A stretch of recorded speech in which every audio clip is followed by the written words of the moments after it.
देखो हमारी ये 3.4 है, इसमें हमने क्या करा है, इसको नंबर लाइन पे ड्रॉ किया है हमने। ठीक है, नंबर लाइन पे ड्रॉ करने के लिए सबसे पहले हमें आइडेंटिफाई करना पड़ेगा कौन सा किसके बीच में। 2/3 किसके बीच में आ रहा है, 0 से 1 के बीच में आ रहा है। -5/4 किसके बीच में आ रहा है, 2 से 1 के बीच में आ रहा है। 3/2 ये इसको हम पहले प्रॉपर बनाएंगे। 3/2 किसके बीच में आ रहा है, 1 और 2 के बीच में आ रहा है।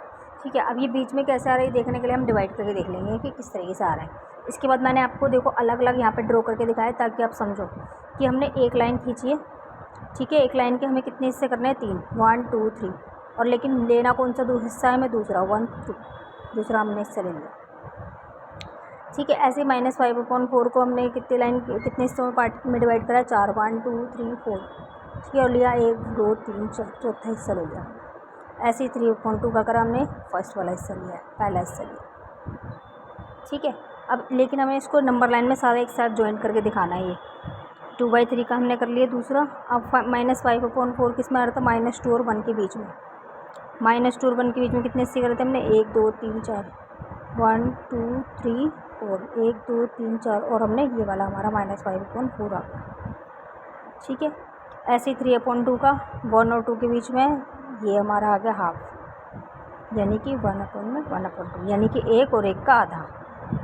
इस तरीके से हम इसको आइडेंटिफाई करके लिख देंगे। ठीक है, फिर सेकंड क्वेश्चन में हमें क्या करना है, इसका एवरेज निकालना है। वही जैसे क्वेश्चन मैंने आपको 3.3 में कराया है, तो सेम उसकी तरीके से करना है, एवरेज निकालना है।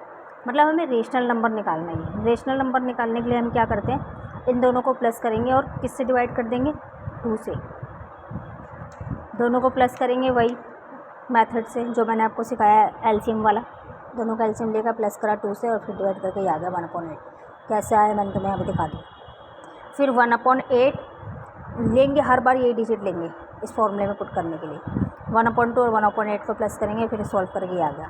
फिर इसको ले हर बार ये लेंगे 1/8 और फिर 1/4 भी आप ले सकते हैं, आगे ये डिजिट ले सकते हैं।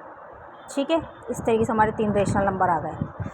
फिर क्वेश्चन नंबर 3 में क्या करना है, क्वेश्चन नंबर 3 में नॉर्मली सिंप्लीफाई करना है, वही एलसीएम वगैरह लेके जो करते हैं, जो मैंने आपको सिखाया है। क्वेश्चन नंबर 4 में कह रहा था एक व्यक्ति के पास इतने मीटर कपड़ा था, तो पहले हमने इसको प्रॉपर में बना लिया।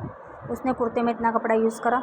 ठीक है, तो एक कुर्ते में कितना कपड़ा लिया लगा, 7 कपड़ा, तो वो कितने कुर्ते बना सकता है इस कपड़े में, 7 कुर्ते बना सकता है। उसने ये पूछा था कितने कुर्ते बना सकता है, 7। फिर क्वेश्चन नंबर 5 में क्या है, पॉइंट वाले डिजिट है, इसके बीच के रेशनल नंबर निकालने हैं। तो हम इसमें क्या करेंगे, इसका आगे का नंबर लिखने के लिए इसमें सिर्फ एक डेसिमल पॉइंट बढ़ा देंगे, यानी कि 0 0 बढ़ा देंगे। फिर इसके बाद तो हम जितने मर्जी रख सकते हैं, 50 और 60 के बीच में। तो 51 52 53 54 55 56 इस तरीके से बहुत सारे डिजिट्स हैं, तो ये सारे लिख देंगे।